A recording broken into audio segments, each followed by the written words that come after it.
Dua perkara yang paling kita kena jaga. Satu, nama dia lidah.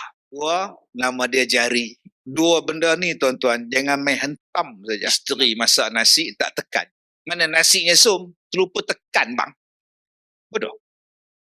Jaga. Dengan kata-kata tu tuan-tuan, luka hati orang, terluka jiwa orang, habis. Kahwin elok, pukul, tak bagi nafkah. Mulut duk kutuk isteri, lalah cerai. Sebab tu berhati-hati dengan apa yang kita nak cakap. Kalau tak tahu, diam. Bukan semua benda yang kita tahu kita kena cakap. Ada benda yang kita tahu kita kena simpan. Yang kedua, yang jangan main hentam, nama dia jari. Jari ni tak berhaluan, ngikut saja, tapi dia mencatat. Sekarang dia ikut. Dia diam, tapi di hari kiamat dia khabar. Al-yawma nakhtimu ala afwahihim wa